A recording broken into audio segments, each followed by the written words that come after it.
Alarms do not wait for permission.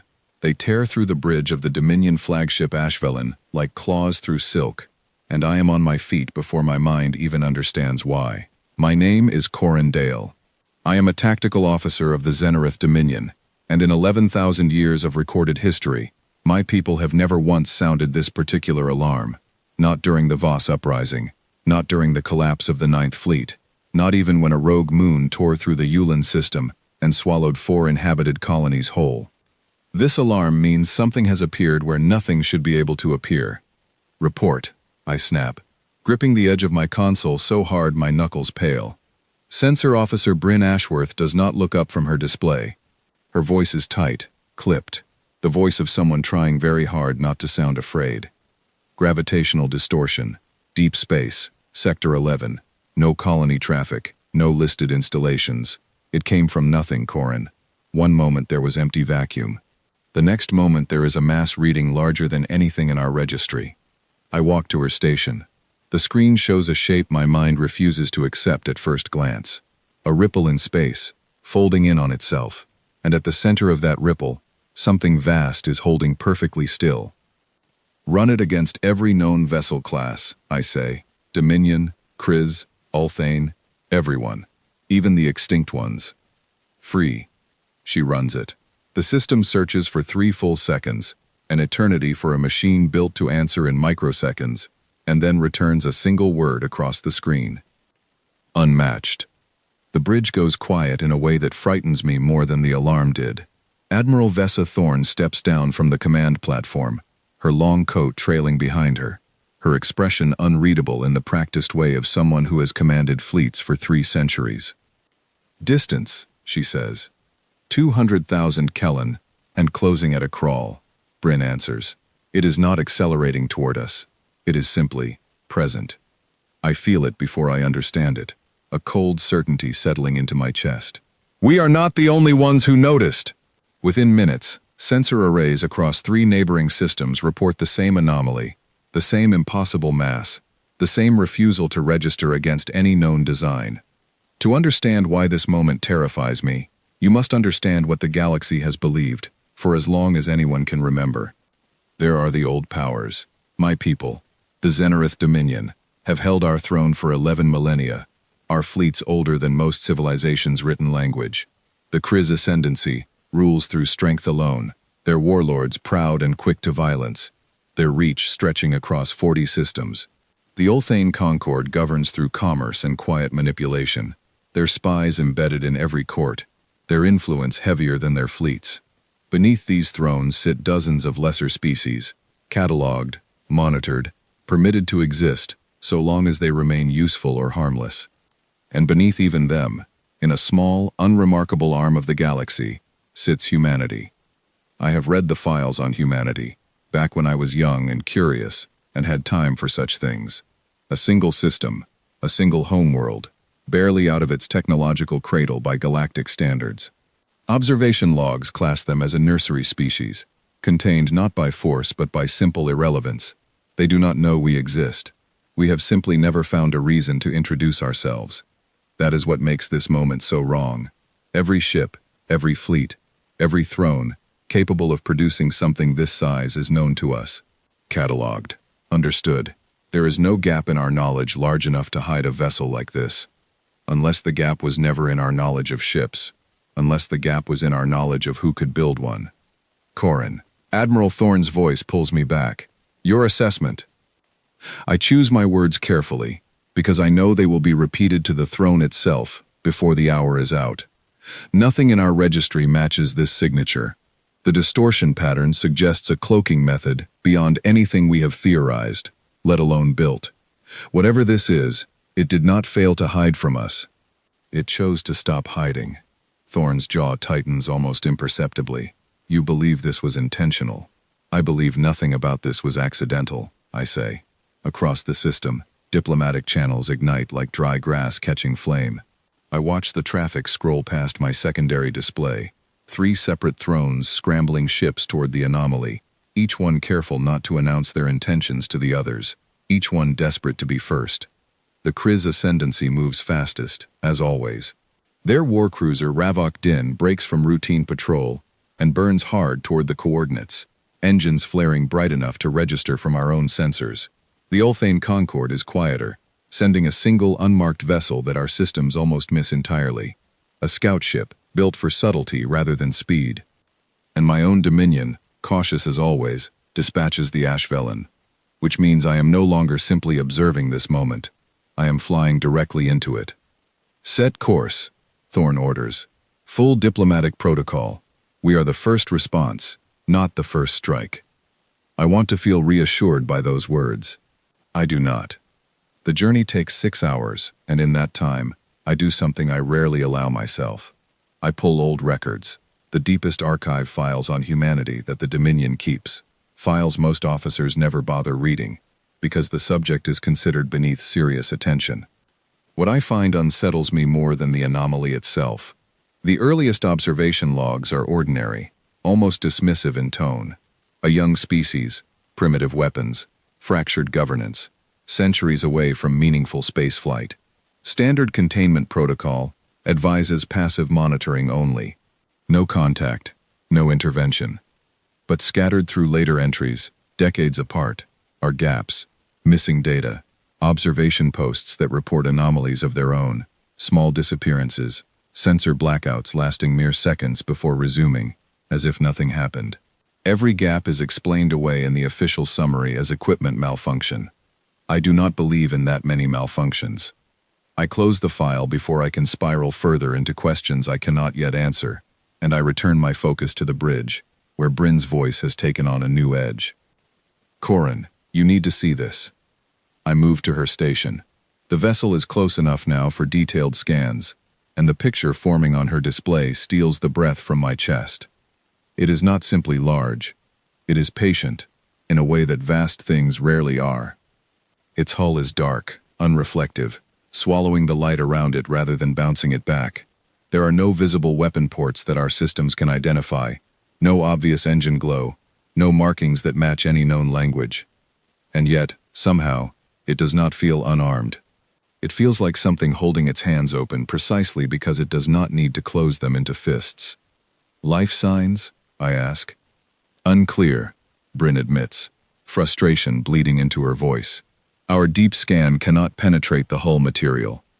I cannot tell you how many crew are aboard, or if there is a crew at all, in any sense we would recognize. That is not possible, someone murmurs from behind me. It is Tactical Officer Denner Voss, a man not easily rattled. Every hull can be read, every hull. Apparently not every hull, I say quietly. Thorn orders full stop at a respectful distance, matching the position already taken by the Kriz cruiser and the Ulthane scout. 3 fleets, 3 ancient powers, hovering at the edges of something none of them understand, each unwilling to be the one who blinks first. For nearly an hour, nothing happens. The vessel does not respond to hails. It does not move. It does not so much as flicker its running lights, if it has running lights at all. It simply waits, vast and silent, while 3 of the galaxy's oldest civilizations circle it, like nervous children, approaching a sleeping animal none of them can identify. I find myself standing at the viewport rather than my console, staring at the dark shape against the stars, and I feel something I have not felt in a long time. Not fear exactly. Something closer to the vertigo of realizing the ground beneath you might not be as solid as you always assumed. Corin, Thorn's voice, quieter now, meant only for me. What does your instinct tell you? I consider lying, softening the answer the way officers are trained to do for their commanders. I decide against it. It tells me we have spent 11,000 years deciding who is powerful enough to matter, I say, and something just arrived to inform us that our list was incomplete. Thorn does not respond immediately. She simply watches the ship, her reflection faint and pale against the viewport glass, and for the first time since I have served under her, I see something in her eyes that looks uncomfortably like doubt. Behind us, the comm officer's voice cracks the silence. Admiral! We are receiving a transmission. Every head on the bridge turns at once. Thorn straightens, smoothing the front of her coat as if the gesture might steady something inside her. Put it through, she says. All channels. Let the others hear it as well. There is a pause, a static hush, and then a voice fills the bridge. It is calm, unhurried, entirely, infuriatingly ordinary, as though the speaker is announcing nothing more dramatic than a change in weather. "This is the vessel you are currently observing," the voice says. "Designation withheld, crew status withheld. We are not here to engage in conflict. We request unobstructed passage through this region, and nothing further." Silence follows, thick enough to feel physically present on the bridge. "That is all," the voice adds, almost as an afterthought. "Thank you for your patience." The transmission ends. No further contact. No demands. No declarations. No threats. Just a request, delivered with the mild courtesy of someone asking to pass through a crowded doorway. I look around the bridge and see the same expression mirrored on every face. Confusion. And beneath the confusion, something colder beginning to take root. Because none of us recognize the language pattern precisely, yet every single translation algorithm aboard our ship processed it instantly, flawlessly, as though it had been calibrated for this exact voice long before today. "Trace the origin markers," Thorn orders, her voice tight now, all pretense of calm control gone from it. Bryn works in silence for a long moment before answering, and when she does, her voice has dropped to barely above a whisper. "Admiral, the translation signature matches an archived linguistic profile in our historical registry." "Which registry?" Bryn hesitates, and I already know, somehow before she says it. "Human," she says. "It is human." For a moment, nobody on the bridge moves. Somewhere behind me, I hear Denner Voss exhale a short, disbelieving laugh, the kind people make when their mind refuses an idea outright. "That is not possible," he says again, quieter this time, as if trying to convince himself rather than us. "The nursery species, the contained species, it does not have interstellar capability. It does not have a fleet. It does not have this." I say nothing, because I am no longer certain what humanity does or does not have. I only know what stands 200,000 Kellen away, dark and silent, and utterly untroubled by the presence of 3 ancient fleets surrounding it. Thorn turns from the viewport, and for the first time in my years serving beside her, her voice carries the faint, unmistakable tremor of uncertainty. "Get me the throne," she says. Now, as the comm officer scrambles to open the channel, I remain at the viewport a moment longer, staring at that vast, dark shape, holding perfectly still among the stars. It occurs to me, with a chill I cannot quite name, that we have spent 11,000 years asking who among us is strong enough to be feared. And the answer, it seems, arrived quietly, asking only to pass through. The throne does not answer quickly enough for anyone's comfort.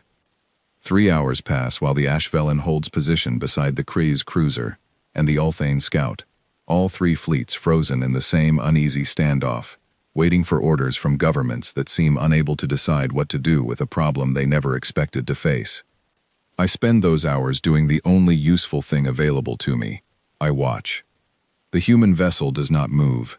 It does not power up any system we can detect, does not shift position by so much as a hair's width, does not respond to the growing storm of hailing attempts now coming from all 3 delegations at once.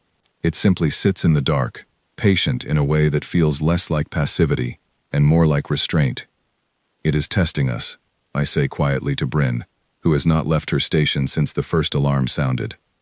"Testing us how?" "By doing nothing," I say. "Everyone expects a threat to announce itself. This is choosing not to.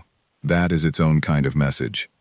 Bryn frowns at her display, cycling through the same failed scans for the 10th time.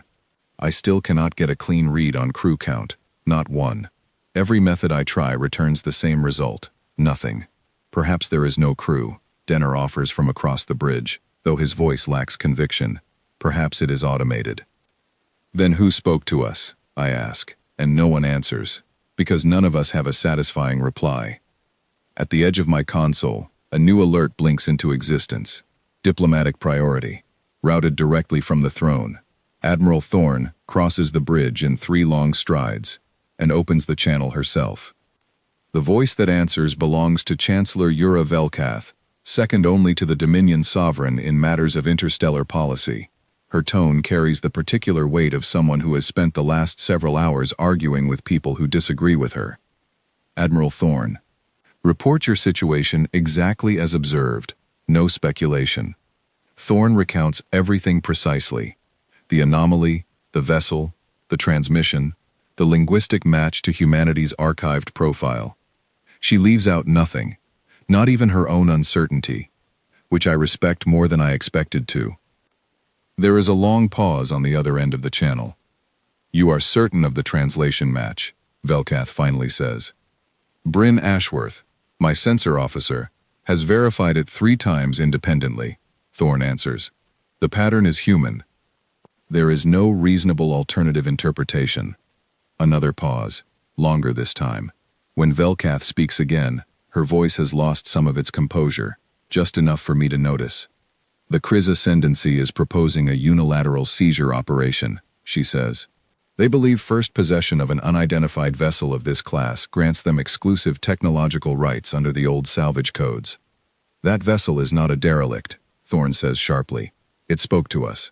It requested passage. Seizure is not salvage, Chancellor. It is aggression against an active, communicating party. I am aware of the distinction, Admiral. The Kriz command structure appears less concerned with it. I feel something cold settle behind my ribs.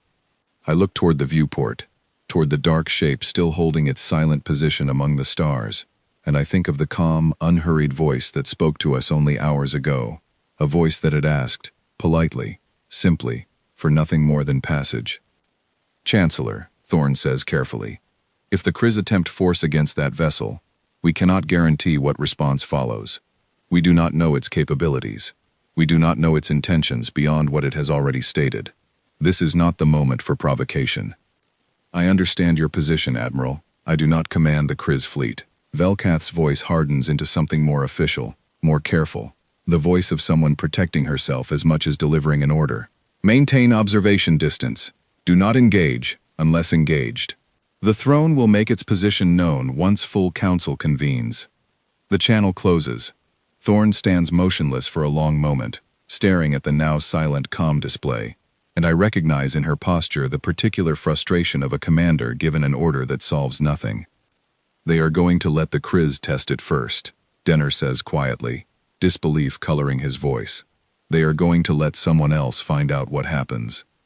That is precisely what they are going to do, Thorn says, not bothering to soften the truth of it. I return to my station and pull up long-range optical feeds on the Kriz cruiser Ravok Din, watching for any sign of the escalation Velkath warned us about. It does not take long. Within the hour, the cruiser begins a slow, deliberate repositioning, drifting closer to the human vessel under the pretense of improved sensor alignment. They are maneuvering into an attack vector, I say, watching the trajectory calculations update in real time. Admiral, they are not testing anything. They intend to strike. Thorn's jaw tightens. Open a channel to the Kriz commander.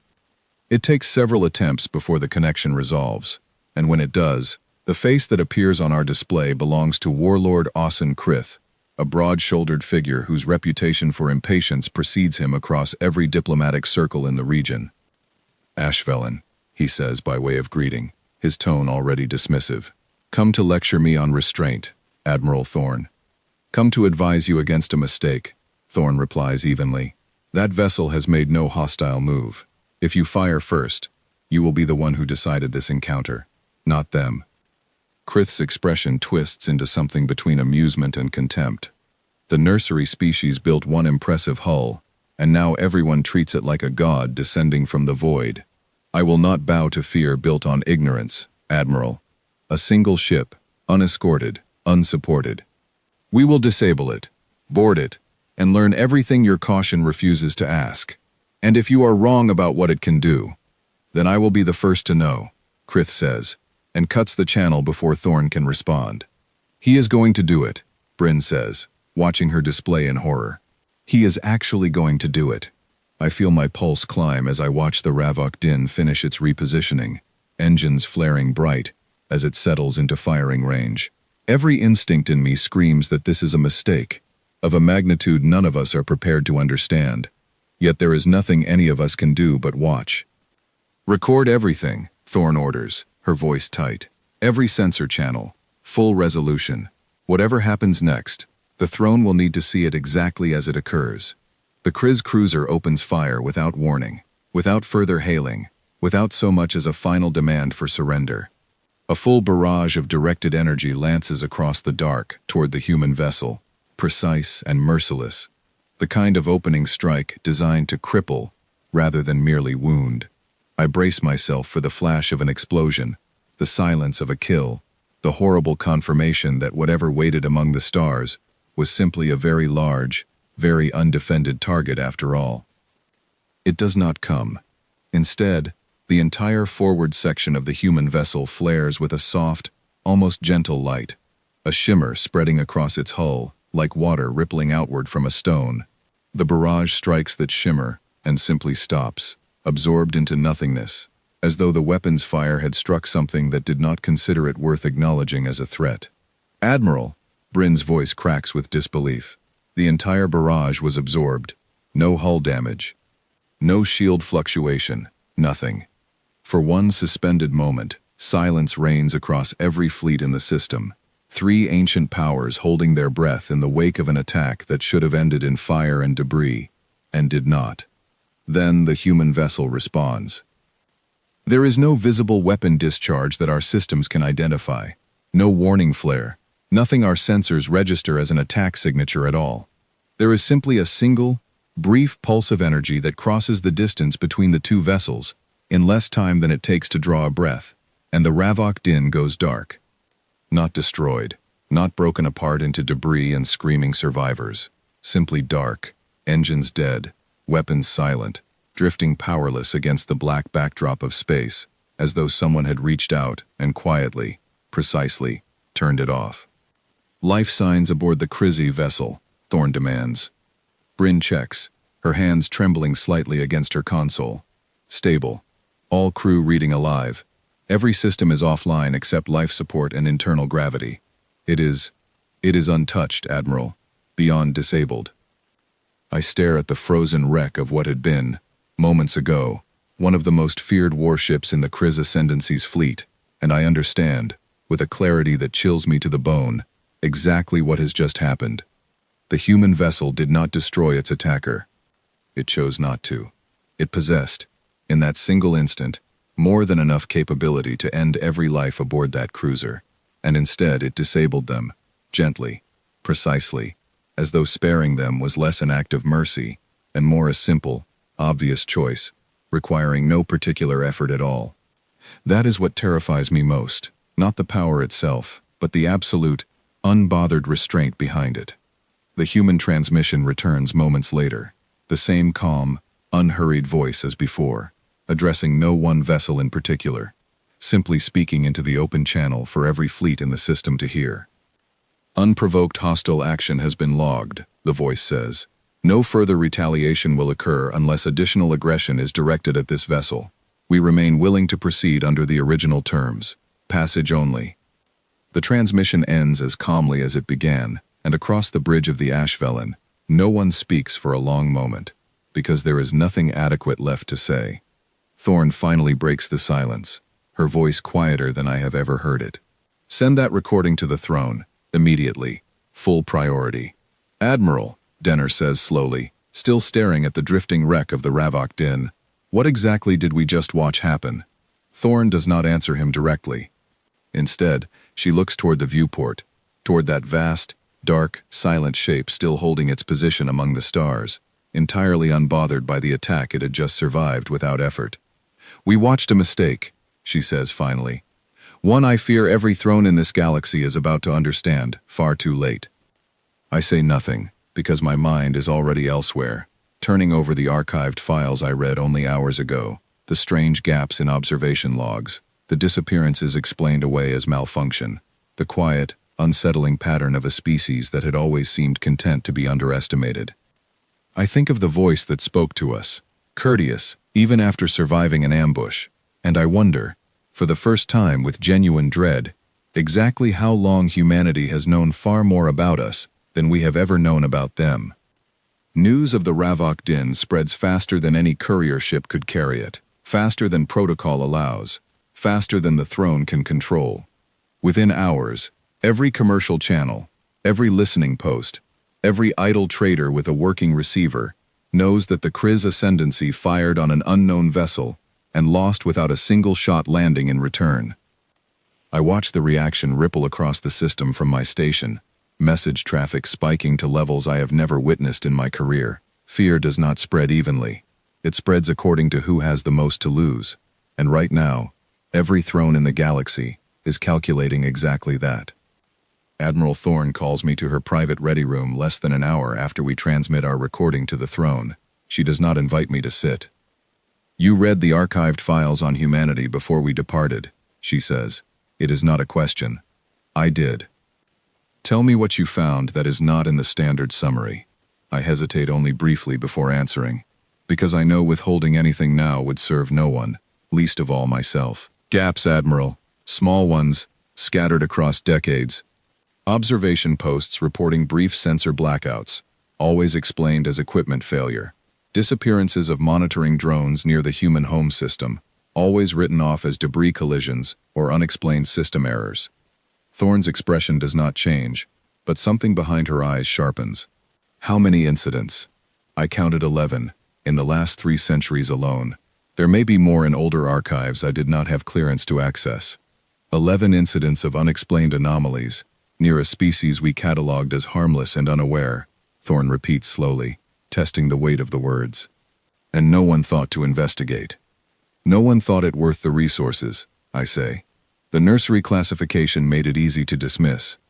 Thorne turns toward the small viewport in her ready room, her reflection faint against the stars beyond. "I begin to suspect, Corin, that we were never watching them at all. I suspect we were simply the ones being permitted to believe that we were." Her words settle into me with unpleasant weight, because I had begun to suspect exactly the same thing, and hearing it spoken aloud by someone I respect makes it impossible to dismiss as simple paranoia. We are interrupted by an incoming priority transmission, routed directly from Fleet Command. Thorne accepts it at her desk console, and the image that resolves belongs to Fleet Marshal Ossian Reeve, a stern, silver-haired officer responsible for coordinating Dominion forces across the entire quadrant. "Admiral Thorne," he says without preamble, "the throne has convened full emergency council. 3 delegations are being dispatched to the anomaly's position immediately, our own included, alongside Kriz and Ulthane representatives. You are to escort the Dominion delegation and maintain full defensive posture, but under no circumstances are you to authorize offensive action without direct council approval." "Understood, Marshal. May I ask what changed the council's position since this morning?"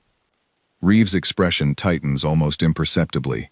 "What changed, Admiral, is that we have now confirmed the vessel's identity through independent linguistic analysis at the highest level. It is human. There is no longer room for doubt on that point." "And the council's assessment of what that means?" Reeve pauses long enough that I understand the answer will not be a comfortable one. "The Council's assessment, Admiral, is that we may have fundamentally miscategorized an entire species for longer than any of us care to admit. 3 separate historical committees have been ordered to review every archived file related to human observation activity over the past 500 years. I would advise you both to brace for what those reviews uncover." The channel closes, and Thorne looks at me with an expression I have never seen on her face before in all the years I have served beside her. It is not fear exactly. It is closer to the particular unease of someone realizing the foundation they built their career upon may have been built on sand. The diplomatic delegations arrive within the day, 3 ornate transport vessels escorted by heavier warships, each one carrying representatives desperate to be the first to establish meaningful contact, and, more quietly, desperate to salvage whatever advantage remains after the disaster of the Ravok Din. I am assigned to accompany the Dominion delegation aboard a shuttle bound for direct proximity to the human vessel, close enough that visual contact becomes possible for the first time. Bryn joins me, her data equipment strapped tightly to a case at her side, her expression a careful mask over what I suspect is considerable nervousness. "Do you think they will show themselves?" she asks quietly as our shuttle approaches. "I do not know," I admit. "I am not certain they consider it necessary." The 3 delegation shuttles arrive at a respectful distance, hovering in a loose formation, before the vast dark hull of the human vessel, and for the first time, I am close enough to truly appreciate its scale. It dwarfs our own flagship by a considerable margin, its surface unbroken by the usual clutter of sensor arrays, weapon housings and docking ports that mark every vessel I have ever studied. It is smooth, purposeful, almost unsettlingly clean in its design, as though built by someone who valued function so completely that decoration never entered consideration at all. And along certain sections of that hull, faint but unmistakable once you know to look, are marks. Old scars, patched and resealed, the kind that speak of past damage survived rather than avoided. I point them out to Bryn, keeping my voice low. That is not a new ship. She studies the marks through her scanner, brow furrowing. No, whatever caused that damage happened years ago, possibly decades. And whatever this vessel is, it has already been in situations severe enough to scar a hull built from material this dense. Then this is not humanity's first war, I say quietly, half to myself. This is a survivor of one. Before either of us can speculate further, our shuttle's comm system chimes with an incoming transmission, the same calm voice as before, though this time it carries an edge I had not noticed previously, something almost like patience wearing thin. Delegations from the Xenarith Dominion, Kriz Ascendancy, and Ulthane Concord are acknowledged, the voice says. This vessel remains willing to discuss terms of passage. Any attempt at boarding, scanning beyond passive sensors, or additional hostile action will be treated as an escalation. We would prefer this remain unnecessary. The Kriz delegation, still humiliated from the loss of the Ravok Din, responds first, their representative's voice tight with barely restrained anger. You disabled an armed vessel of the Kriz Ascendancy without formal declaration, the Kriz envoy says. By what authority do you operate in contested space, unescorted and unregistered? There is a brief pause before the reply comes, and when it does, the calm in the voice has not wavered even slightly. Your vessel initiated hostile action first. This has been logged, along with full sensor recording of the engagement, for any future review your government wishes to conduct. As for authority, we require none, beyond the right to travel without being fired upon. The Ulthane envoy speaks next, her tone considerably more measured, more calculated, the voice of someone accustomed to extracting information through careful diplomacy rather than confrontation. We would welcome the opportunity for formal introduction, she says smoothly. Perhaps a meeting between representatives, an exchange of terms that benefits all parties equally. Another pause, longer this time, as though the response requires genuine consideration rather than simple recitation. We are willing to answer limited questions, the voice finally says. We are not willing to disclose vessel specifications, crew details, origin coordinates beyond what is already known, or technological capability. Ask what you wish within those boundaries.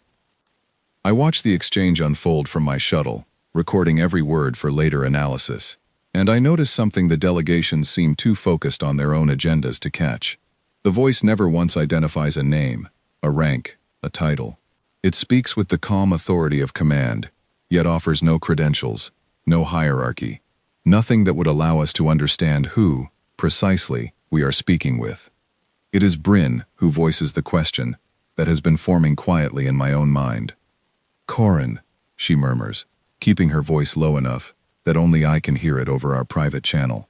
Has it occurred to you that this might not be their most advanced vessel, that it might simply be the one they decided to let us see? The thought settles into my chest like a stone dropped into still water, spreading outward into implications I am not certain I am prepared to consider.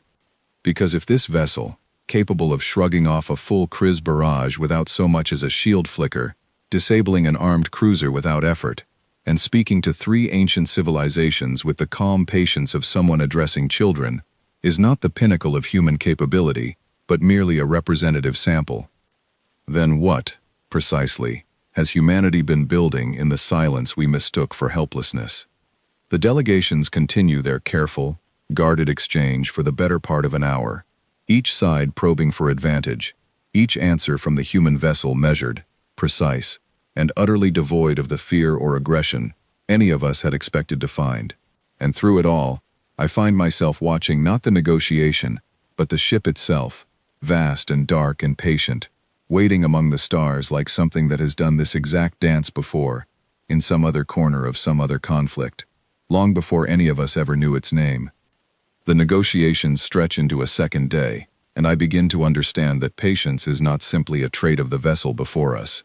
It is a weapon in its own right, one that wears down every delegation faster than any barrage could. I return to the Ashvelin only to sleep in short, restless intervals before being summoned back to the shuttle for another round of careful questioning that yields almost nothing new.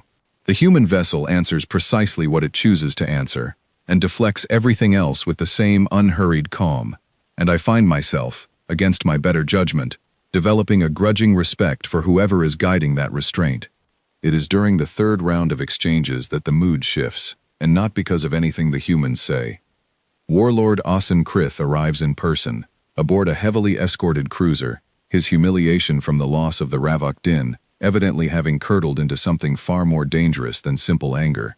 I watch his shuttle dock alongside the other delegations from my own vessel's sensors, and something in the aggressive posture of his escort ships tells me this visit was not sanctioned through the same careful diplomatic channels the rest of us have been observing.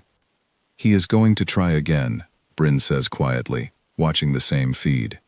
He would not be foolish enough to attack directly, not after last time. No, she agrees, but there are other ways to provoke a response. She is right. Within the hour, Krith's delegation broadcasts an open challenge across every channel, addressed not to the human vessel, but to the assembled representatives of every throne present, his voice booming with wounded pride dressed up as strategic reasoning. We have all witnessed a single vessel humiliate an armed cruiser of the Kree's ascendancy, he declares. I propose a coordinated response. 3 fleets, acting together, can accomplish what one alone could not. I propose we test the limits of this intruder's capability before it decides those limits for us.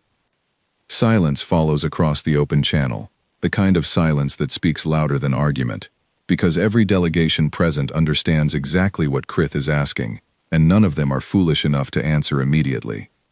It is Admiral Thorn who finally breaks the silence, her voice carrying clearly across the shared frequency. Warlord Krith, a coordinated strike against a vessel that has already demonstrated the capacity to disable an armed cruiser without sustaining damage, is not strategy. It is desperation dressed in the language of strength. Careful, Admiral, Krith snaps back. Some might mistake your caution for cowardice. Some might mistake your recklessness for leadership, Thorn replies evenly, until it costs them everything. The Ulthane envoy, ever the diplomat, interjects before the exchange can escalate further. Perhaps, she says smoothly, before anyone proposes further hostility, we should consider what the vessel itself has communicated. It has stated clearly that it seeks passage, not conflict. Provoking it further serves no one's interest but Warlord Kreith's wounded pride. Kreith's response is a low, dangerous silence, and I recognize in it the particular quiet of a man who has decided to act regardless of consensus, simply waiting for the right moment to do so without permission. I mention my concern to Thorn privately, over a secure channel back to the Ashvelin. He is not going to wait for approval, I tell her. He has already decided. I am aware, she says grimly, which is why I have requested full authority to intervene if the Kriz make another move against that vessel. The throne is reluctant to grant it. They fear provoking an incident with the Kriz ascendancy directly, as much as they fear provoking the humans. So we simply wait to see who moves first. We wait, Thorn confirms, and we hope the humans continue exercising the restraint they have shown so far, because I do not believe we will survive their patience running out. That restraint is tested sooner than any of us expect. Under the cover of continued diplomatic exchange, a small Kriz strike craft, likely never logged in any official delegation manifest, breaks away from Krith's cruiser and moves toward the human vessel at high burn, weapons active, clearly intent on a fast strike meant to gather data rather than achieve outright destruction. I watch the trajectory calculations populate across my display and feel my stomach drop. Admiral, unauthorized Kriz craft moving to attack position, closing fast. Thorn is already moving, already opening every channel available to her. Kriz vessel, stand down immediately. You are engaging without council authorization. The strike craft does not stand down. It fires a rapid burst of energy fire, faster and more concentrated than the Ravok Din's opening barrage. clearly designed to test for any gap in whatever defensive capability the human vessel possesses. The response is immediate, and this time, there is no gentle shimmer of absorbed energy. The human vessel's return fire is precise, surgical, striking the strike craft's engines and disabling it in a single, controlled pulse before it can even complete its firing pattern. The small craft goes dark and begins drifting, exactly as the Ravok Din had, alive but powerless, a clear and deliberate message rather than an act of destruction. But this time, the human transmission that follows carries a different weight entirely. This is the second unprovoked hostile action logged against this vessel within a single standard day, the voice says, and though the tone remains calm, there is an unmistakable firmness beneath it now, the sound of patience being spent rather than freely given. We have shown considerable restraint. That restraint should not be mistaken for an absence of capability, nor should it be tested further. Kryth's voice cuts across the channel immediately, indignant, clearly unwilling to accept responsibility for an action he almost certainly ordered. That craft acted without my authorization. I cannot be held responsible for the actions of rogue elements within my own fleet. There is a pause from the human vessel, and when the voice returns, it carries something almost like disappointment, more unsettling somehow than anger would have been. We have reviewed prior engagement patterns for vessels of Kriz Ascendancy design, it says. The strike craft in question is registered directly to your personal command escort, Warlord Kryth. We would ask that future claims of rogue action be reserved for situations where they are in fact true. The silence that follows is absolute. Every delegation present understands exactly what has just happened. The human vessel did not simply defend itself. It corrected a lie, calmly, precisely, in front of every throne assembled, exposing Kryth's deception without so much as raising its voice. I glance at Bryn, and her expression mirrors exactly what I am feeling, a mixture of awe and creeping dread. They are not simply monitoring the engagement, she whispers. They already knew Kriz fleet registries well enough to identify personal command craft on site. Which means, I say slowly, the realization settling into me with unpleasant weight. They were prepared for exactly this scenario before they ever arrived. Admiral Thorne, listening on the same channel, closes her eyes briefly, and when she opens them, her expression has hardened into something resolute. Get me a direct private channel to the human vessel, she orders. Dominion only, no shared frequency. The request takes several minutes to process, but eventually, the connection opens, and the same calm voice greets her. Xenareth Dominion vessel. We are listening. This is Admiral Vessa Thorne, she says, choosing her words with obvious care. I do not represent the Kriz Ascendancy's actions, nor do I endorse them. The Dominion has maintained full defensive posture only, and I intend to continue doing so. I would ask, in turn, that you understand not every throne in this system shares the same intentions. There is a pause, longer than any before it, as though the response requires genuine consideration, rather than simple recitation from memory. Your restraint has been noted, Admiral Thorne, the voice finally replies. It is appreciated, and it will be remembered. We are aware that not every action taken by a fleet reflects the will of its entire government. We would ask only that the Dominion continue exercising the judgment it has shown thus far. The channel closes, and Thorne exhales slowly, some of the tension leaving her shoulders for the first time since this entire ordeal began. They are keeping score, she says quietly, more to herself than to me. Every action, every restraint, every provocation. They are cataloging exactly how each of us behaves. To what end? I ask. Thorne turns to look at me, and in her expression, I see the same unsettling clarity that has been building in my own mind since the first archived file I read. I suspect, Corin, she says, that we are not simply being observed in this moment. I suspect we are being judged, and I do not believe the verdict has been decided yet. Word of the second incident spreads even faster than the first, and this time, the reaction across the galaxy is not simple fear. It is something closer to a slow, dawning panic, the kind that begins in quiet corners of government and spreads outward until it cannot be contained by careful statements or official reassurances. I am recalled to the Ashvelin's briefing room, along with the senior staff, where Admiral Thorne addresses us directly, for the first time since the standoff began. The throne has ordered a full historical review of every human observation file in Dominion archives, going back as far as our records allow, she says. I have been granted limited access to the preliminary findings, and I intend to share them with this room, because I believe every one of you deserves to understand exactly what we are dealing with. She activates the briefing display, and a timeline unfolds across the screen, stretching back further than I expected, populated with small red markers scattered unevenly across the centuries. Each marker represents a documented anomaly near human-monitored space, she says. Sensor blackouts, missing observation drones, unexplained equipment failures near the human home system. Individually, each incident was dismissed as unremarkable. Equipment malfunction, cosmic interference, simple bad luck. And collectively, I say quietly, already suspecting the answer. Collectively, Thorne continues, the historical review team has identified a pattern spanning nearly 4 centuries.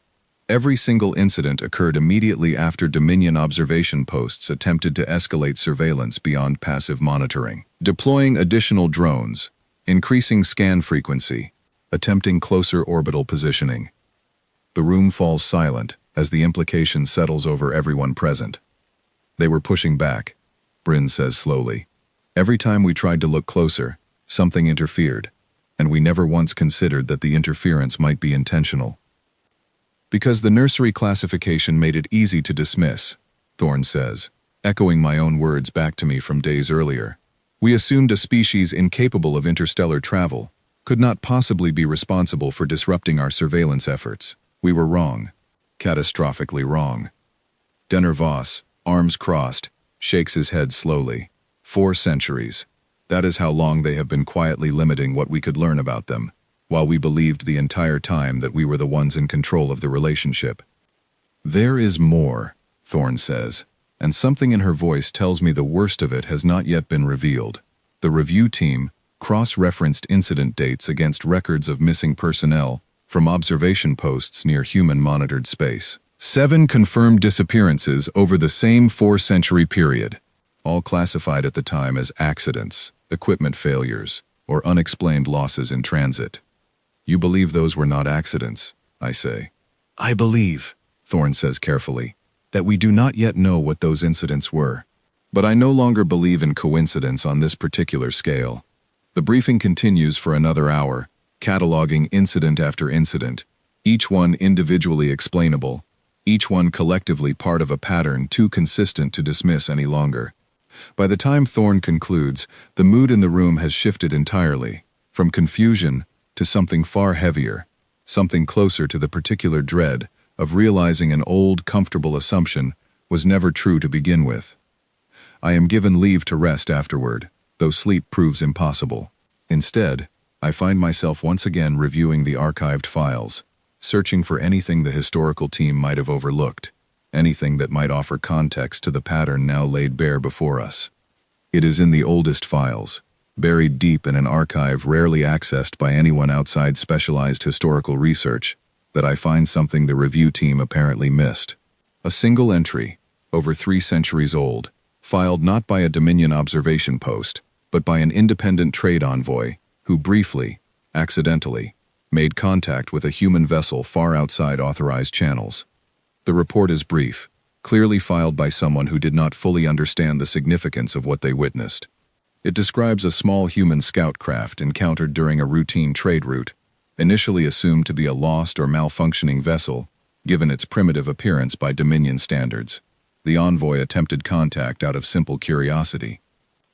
The response, according to the report, was calm, measured, and entirely coherent, delivered in a language the envoy's translation system struggled to fully process at the time.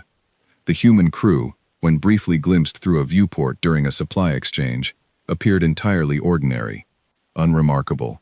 Nothing about their brief demeanor suggested a species unaware of the wider galaxy around them. The envoy's final note, appended almost as an afterthought, is the detail that lingers with me long after I finish reading. The human crew did not appear surprised by our presence, the report states. If anything, their reaction suggested familiarity rather than discovery. I recommend further investigation, though I acknowledge this incident falls outside standard observation protocol and may not warrant escalation. The report was never escalated. It sat in the archive for over 3 centuries, unread, unremarked upon, filed away as an unremarkable curiosity by a species everyone assumed could not possibly understand what it was looking at. I bring the report directly to Thorn, interrupting whatever brief rest she has managed to find, and watch her expression harden as she reads through it herself. 3 centuries, she says quietly. This report has been sitting in our archives for 3 centuries, and no one thought it significant enough to investigate. Because it did not fit the narrative we had already decided was true, I say.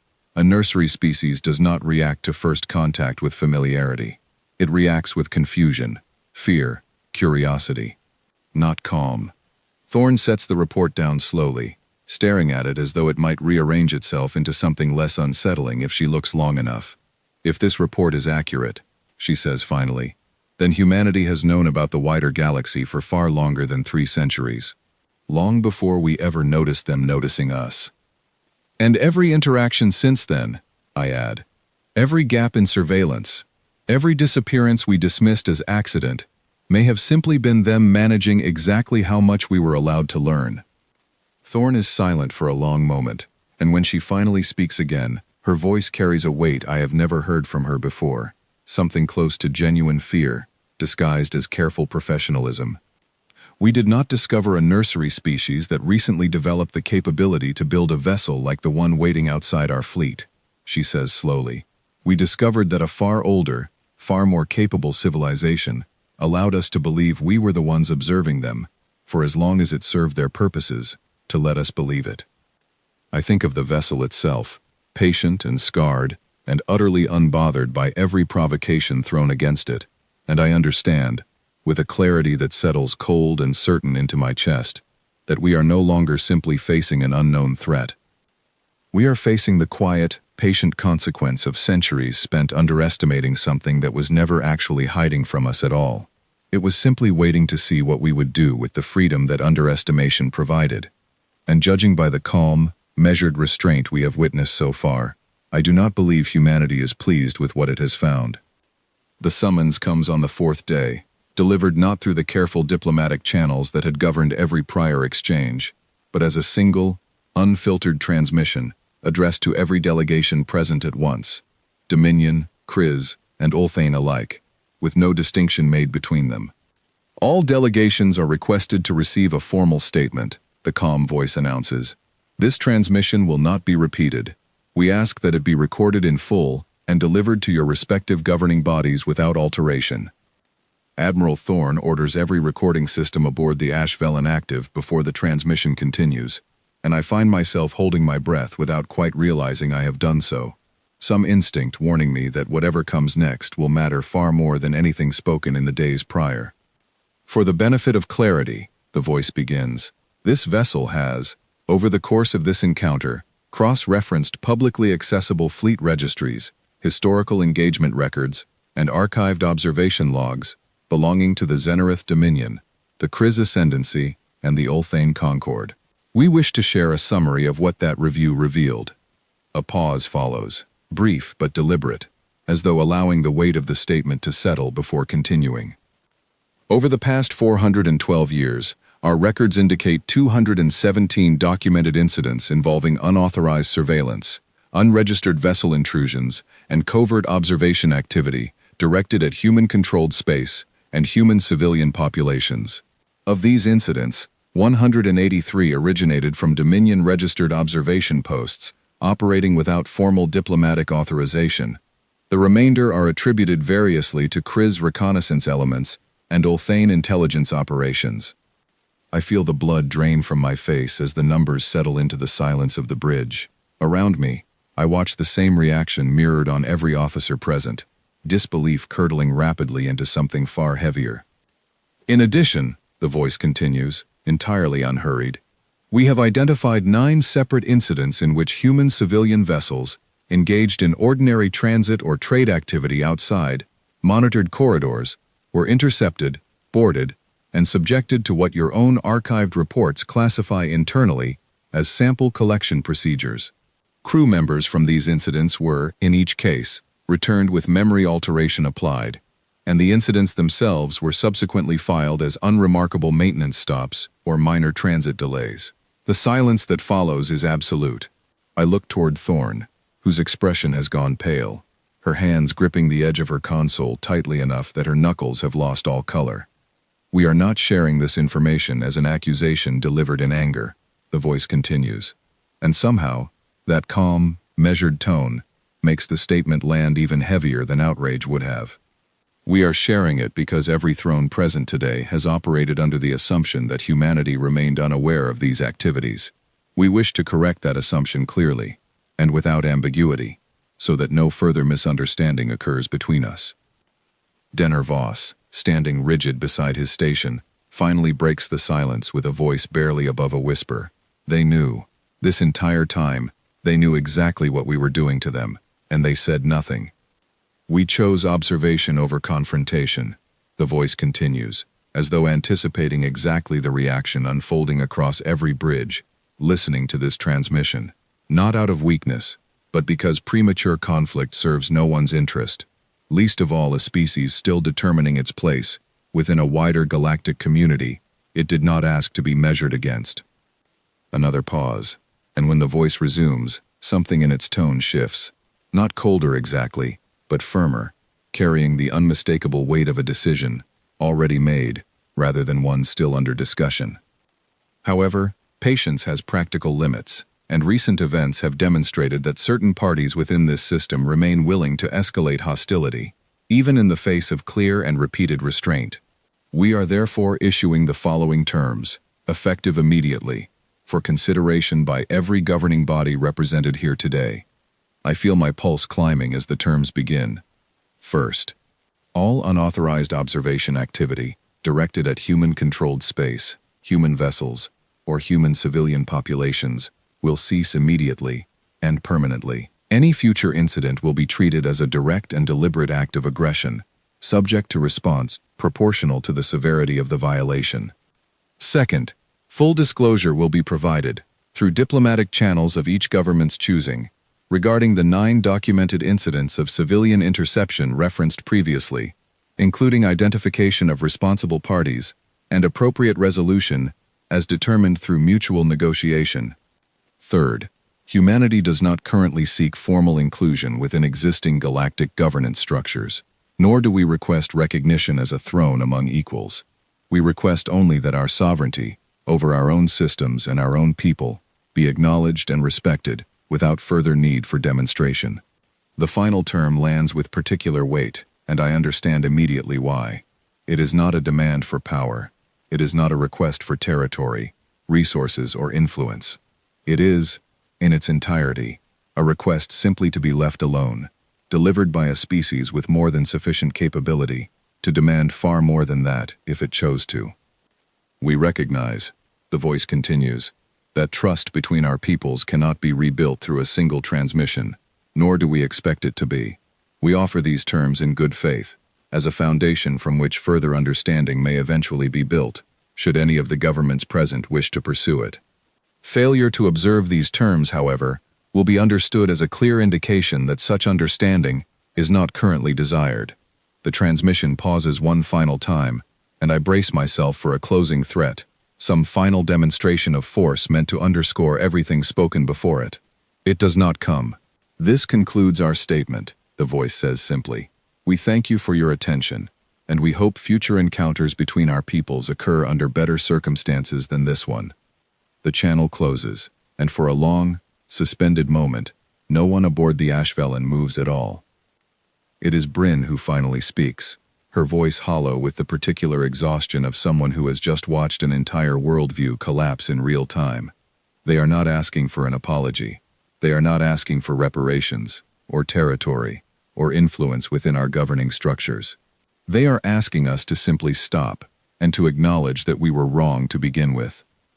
That is what makes it so devastating, I say quietly, understanding settling over me with unpleasant clarity. If they had demanded power, or resources, or dominance, every throne in this system would know exactly how to respond. We understand ambition, We understand threat, answered with threat. But this is simply an audit. A quiet, patient accounting of everything we assumed we could get away with, delivered without anger, without demand for anything beyond honesty. Thorn, still pale, finally straightens from her console, and when she speaks, her voice carries the particular steadiness of someone forcing composure through sheer will alone. Prepare a full transcript for immediate transmission to the throne. Every word, exactly as delivered. I want no summary, no interpretation.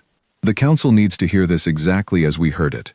As the recording is prepared, I find myself watching the vast, dark shape of the human vessel one final time through the viewport, still holding its patient position among the stars, entirely unbothered by the storm of disbelief and dread now spreading through every governing body across the system. I think of the scars along its hull, old wounds survived long before any of us ever knew to look for them, and I understand, with a certainty that settles cold and permanent into my chest, that we have not been dealing with a newly emerged threat at all. We have been dealing, this entire time, with the quiet, patient consequence of a far older, far more careful civilization finally deciding that our behavior toward it could no longer be politely ignored. And judging by the calm, measured way those terms were delivered, I do not believe humanity intends to ask twice. The days that follow move differently than any I have known in my career, quieter in a way that feels less like peace, and more like the held breath of a room full of people afraid to speak too loudly. The Dominion Council responds to the human terms within 48 hours, faster than any diplomatic decision I have witnessed in my lifetime, and the response is, to my genuine surprise, unconditional acceptance. There is no counteroffer, no attempt to negotiate softer terms, no quiet maneuvering to preserve some sliver of the old advantage. The Council simply agrees, in full, to every condition laid out. Chancellor Velkath delivers the formal acceptance personally, her voice carrying none of the composed authority I recall from our first conversation days earlier. The Dominion acknowledges the validity of the concerns raised, she says, reading carefully from a prepared statement, and commits to full compliance with the terms presented, including complete disclosure regarding all documented incidents of unauthorized surveillance and interception. I watch the transmission from the Ashvelin's bridge alongside the rest of the crew, and I notice, even through the careful formality of her delivery, something unmistakable in Velkath's tone. Not simply diplomatic caution, genuine fear, carefully restrained but present nonetheless. The Ulthane Concord follows within the day, their acceptance delivered with the same smooth, calculated diplomacy that has always characterized their governance, though even their practiced composure cannot fully disguise the urgency behind it. Trade routes near human-adjacent space are quietly rerouted. Intelligence operations that had operated in that region for generations are recalled without public announcement, their existence never officially acknowledged in the first place. The Kriz ascendancy takes longer, and I suspect Warlord Krith's pride costs his people dearly in the delay. When their acceptance finally arrives, it comes not from Krith himself, but from a more senior council figure, and I understand immediately what that substitution means. Whatever authority Krith held before this encounter, it has not survived the humiliation of watching two of his vessels disabled, without so much as damaging the ship that opposed them. I am recalled briefly to Dominion Central for a formal debriefing, and it is there, walking through corridors I have known for most of my career, that I feel most acutely how thoroughly this single encounter has reshaped everything around me. Conversations quiet as I pass. Officers who once dismissed the human file as an unremarkable curiosity now request access to it with an urgency bordering on desperation. Historical committees that operated with minimal staffing for centuries suddenly find themselves fully funded, fully staffed, and working around the clock. Admiral Thorn requests my presence for one final conversation before I am reassigned, and I find her in her private office, surrounded by data files stacked higher than I have ever seen them, each one likely containing some fragment of the historical record now being urgently re-examined. "You look tired, Admiral," I say, and she huffs a short, humorless laugh in response. "I have not slept properly since the anomaly first appeared," she admits. "I doubt I will for some time yet." "Do you believe the terms will hold?" I ask. "Genuinely hold, not simply as a temporary concession made out of fear." Thorn considers the question carefully before answering. her gaze drifting briefly toward the small viewport in her office. Though the vessel that once dominated our sensors is long gone now, having departed as quietly and without ceremony as it arrived. I believe fear is what secured the initial agreement, she says finally. But fear fades, Corin. What will determine whether these terms hold permanently is whether we genuinely understand what we encountered, or whether we simply wait for the fear to pass and return to old habits once we believe ourselves safe again. And which do you believe more likely? She does not answer immediately, and when she finally does, her voice carries the particular weariness of someone who has spent her entire career operating within a system she is only now beginning to fully understand. I believe, if we are wise, we will remember exactly how it felt to watch that vessel absorb a full barrage without effort, and to hear that voice recite our own crimes back to us with more patience than we ever extended to them. I believe, if we are foolish, we will convince ourselves it was an isolated incident, and we will make the same mistakes again in 100 years, when the memory has faded enough to feel comfortable once more. I think of the scarred hull, the calm restraint, the quiet devastation of terms that asked for nothing more than to simply be left alone, and I understand, with a clarity that has settled permanently into how I view the galaxy now, that Thorn's fear is entirely justified. Because the truth, uncomfortable as it is, remains simple. For 11,000 years, my people built our understanding of power around the assumption that we could always identify who deserved fear and who did not. We measured strength in visible fleets, cataloged capability, sorted every species into neat categories of threat and irrelevance. And an entire species existed quietly beneath our notice, watching us long before we ever thought to watch them, choosing patience over confrontation, for reasons we may never fully understand, until the moment came when patience alone was no longer enough. I think, too, of the small detail that lingers with me most persistently, of everything I witnessed during those tense, unforgettable days. The vessel that arrived was alone, unescorted, a single ship, dispatched not as an overwhelming show of force, but as a quiet, deliberate statement that force was never truly the point at all. If a single, unsupported vessel could survive every provocation thrown against it, correct our deceptions without raising its voice, and deliver an ultimatum that every ancient throne in the system accepted without meaningful resistance, I find myself unable to stop wondering what waits behind it, what fleets remain unseen, what capabilities remain undemonstrated, what patience remains untested, held carefully in reserve by a species that has apparently understood the true shape of the galaxy for far longer than any of us dared imagine. Before I depart Thorn's office for my new assignment, she offers one final observation, quiet enough that I suspect she intends it more for herself than for me. We spent 11,000 years asking which of the old powers might one day rise to challenge our place at the top of this galaxy, she says. We never once considered that the answer might already be sitting quietly beneath us, watching, waiting, and simply choosing, for reasons entirely its own, not to climb. I leave her office with those words settling deep into my thoughts, and as my transport carries me away from Dominion Central toward whatever assignments awaits me next, I find myself looking out at the stars differently than I ever have before, not as familiar territory, mapped and understood and safely categorized, but as something vast and largely unknown, holding within it a patience far older and far more dangerous than any throne in this galaxy ever thought to fear. And somewhere out among those stars, quiet and unseen once more, I suspect humanity is simply waiting to see what we do next.